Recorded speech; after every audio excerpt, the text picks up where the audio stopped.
या नाट्यछटे मागची पार्श्वभूमी थोडी सांगते.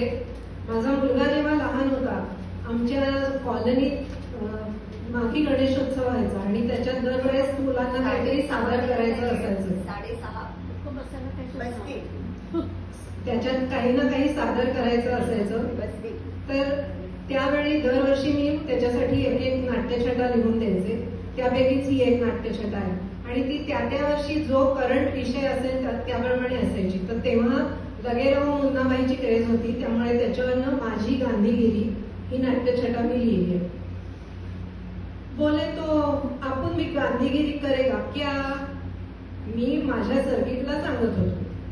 लगेराव मुन्नाबाई पाहिल्यापासून अख्ख्या जगाला गांधीगिरीने झपाटून टाकलंय. मग मी तरी कसा अपवाद असणार. मी माझे गांधीगिरीचे प्रयोग घरापासूनच सुरू करायचं ठरवलं. आता यापुढे सत्य आणि फक्त सत्यच बोलायचा मी निश्चय केला. परवा काय झालं, आईने दुसऱ्या दिवशी पाहुणे येणार म्हणून गुलाबजाम करून ठेवले होते आणि दुपारी घरात कोणीच नव्हतं, खायलाही इतर काही नव्हतं. इकडे माझ्या तर पोटात भुकेने कावळे कोकलत होते. मग काय करणार, ते गुलाबजामच मला खावे लागले. म्हणजे तसे मी इतरांना चवीसाठी 2-4 उडवले, पण बाकीचे सगळे मी खाऊन टाकले. त्यानंतर मात्र आईला मी स्पष्टपणे सांगितलं, आई मला भूक लागली, मी गुलाबजाम खाल्ली. पण तुम्हाला सांगतो, खऱ्याची दुनियाच नाही राहिली. माझ्या सत्याच्या प्रयोगानंतर आई मला खूप रागावली आणि दुसऱ्या दिवशी पाहुण्यांसाठी आणलेलं श्रीखंड, त्यांनी दिलेली चॉकलेट्स यातला एक कणही मला खायला मिळाला नाही. मी म्हटलं ठीक आहे, घरच्यांना सत्याची कदर नाही ना, जाऊ दे, पण शाळेत तरी नक्कीच सत्याची कदर करतील. त्या दिवशी सायन्सच्या सरांनी न्यूटनच्या नियमांचा धडा अर्ध्या तासात गुंडाळला आणि वर विचारलं, काय समजलं ना सगळं.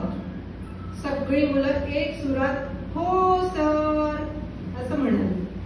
पण मी सरळ उठून त्यांना म्हणालो, अहो सर, तुम्ही नुसतं वाचून दाखवला धडा, शिकवलाच नाही, मग काय समजणार आम्हाला.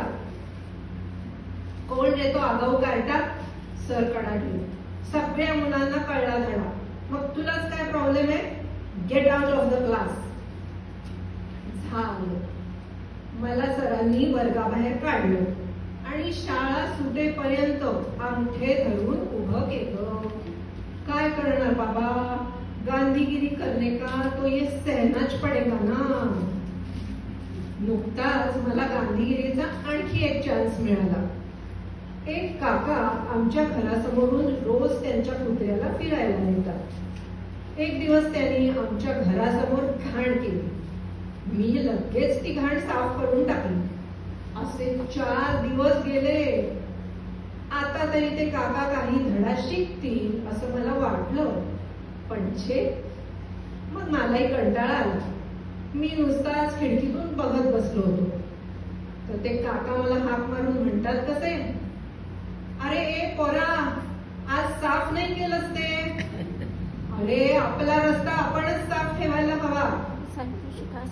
आता बोला, रस्ता साफ ठेवायला हवा एवढं तरी यांना कळलं म्हणून आनंद मानू की तो स्वतः साफ करायला टाळतायत म्हणून दुःख मानू.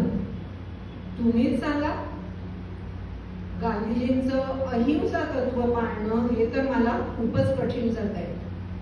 नाही म्हणजे मी तसा काही हिंसक वगैरे नाहीये, पण अहिंसा पाळायची म्हणजे मला कुठलेच कॉम्प्युटर गेम्स पण खेळता येत नाहीत. प्रत्येक गेम मध्ये कुठली तरी मारामारी असतेच. अगदी कार रेसिंग मध्ये वाटेत येणाऱ्या गाड्या, माणसं सगळं उडवतच आपण पुढे जातो ना.